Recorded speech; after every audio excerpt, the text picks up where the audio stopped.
بسم اللہ الرحمن الرحیم۔ جب حضرت حسین رضی اللہ کا کٹا سر لے کر ان کی بہن زینب مدینہ پہنچی، کربلا کے میدان میں حضرت حسین کا سر کاٹ کر دشمنوں کا لشکر اپنے بادشاہ یزید کے محل کی طرف چلا۔ محل میں ایک فوجی نے یزید کے سامنے حضرت حسین رضی اللہ کا کٹا سر رکھ دیا۔ حضرت حسین کا کٹا سر دیکھ کر یزید بہت زیادہ خوش ہوا اور پھر اس نے اپنے ہاتھ میں ایک چھڑی لے کر حضرت حسین رضی اللہ کے سر پر ماری اور کہنے لگا کہ اے لوگو، دیکھ لو، جو بھی میری مخالفت کرے گا اس کا یہی انجام ہوگا۔ حضرت حسین رضی اللہ کے سر کی ایسی بے حرمتی دیکھ کر دربار میں موجود ایک یہودی کہنے لگا کہ اے لوگو، میں حضرت داؤد علیہ السلام کی نسل سے ہوں اور 14 پشتوں کے بعد میرا نسب حضرت داؤد علیہ السلام سے ملتا ہے، اور ایک تم لوگ ہو کہ اپنے ہی نبی کے نواسے کا سر کاٹ دیا اور آج دربار میں بیٹھ کر اس کے ساتھ ایسی بے حرمتی کر رہے ہو۔ تم کیسے اپنے نبی کے سچے عاشق ہو؟ حضرت حسین رضی اللہ کی بہن حضرت زینب اپنے بھتیجے امام زین العابدین کو پکڑ کر روئی جا رہی تھی اور اپنے بھائی حضرت حسین کے کٹے سر کی بے حرمتی دیکھ کر اللہ سے فریاد کر رہی تھی کہ تبھی یزید نے حضرت زین العابدین سے کہا کہ تم نے دیکھ لیا نا کہ تیرے باپ نے میری مخالفت کی تو اللہ نے اس کا کیسا انجام کیا۔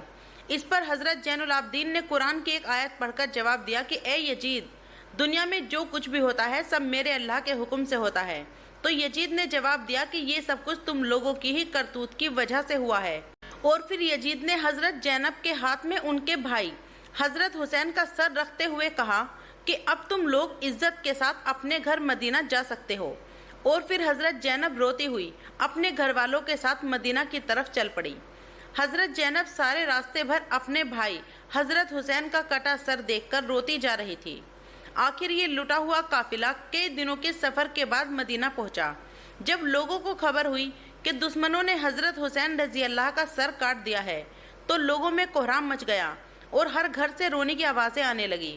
سارے مدینہ کے لوگ سمٹ کر حضرت زینب کے پاس پہنچے۔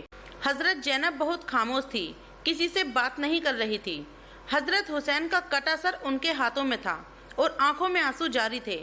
اچانک حضرت زینب اپنے بھائی حسین کا کٹا سر لے کر اپنے نانا حضور صلی اللہ علیہ وسلم کی قبر کی طرف چل پڑی۔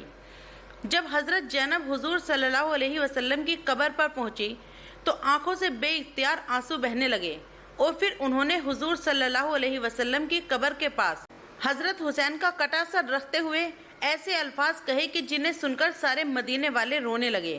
حضرت زینب نے حضور صلی اللہ علیہ وسلم کی قبر کے سامنے کھڑے ہو کر کہا کہ اے میرے نانا جان، کاش کہ آپ زندہ ہوتے تو دیکھ لیتے کہ دشمنوں نے آپ کے پیارے حسین کا کیا حال کیا ہے۔ اسے قتل کر دیا اور اس کے جسم پر گھوڑے دوڑا دیے، اور جب اس سے بھی دل نہ بھرا تو دشمنوں نے آپ کے پیارے حسین کا سر ہی کاٹ دیا۔ حضرت زینب اپنے نانا حضور صلی اللہ علیہ وسلم کی قبر کے سامنے کھڑی فریاد کر رہی تھی اور آنکھوں سے مسلسل آنسو جاری تھے۔ مدینہ والے بھی سب پیچھے کھڑے حضرت زینب کی دکھ بھری فریاد سن کر رو رہے تھے۔ آخر شام ہوتے ہوتے حضرت حسین کا سر ان کی امی حضرت فاطمہ رضی اللہ کی قبر کے بغل میں دفن کر دیا گیا۔ جن لوگوں نے حضرت حسین رضی اللہ کو اس بے دردی کے ساتھ قتل کیا تھا تو اللہ نے ان سبھی لوگوں کو اسی دنیا میں سزا دی۔ کربلا کے میدان میں دشمنوں میں سے ایک آدمی جس کا نام ابن زبیرہ تھا تو اس نے حضرت حسین رضی اللہ کو پکار کر انہیں گالیاں دی اور برا برا کہا، تو حضرت حسین رضی اللہ نے ان کے لیے بد دعا کی اور کہا کہ اے ابن زبیرہ، اللہ تیرے جسم کے ٹکڑے ٹکڑے کر دے۔ اور پھر اسی وقت ابن زبیرہ کا گھوڑا پاگل ہو کر ادھر ادھر بدکنے لگا۔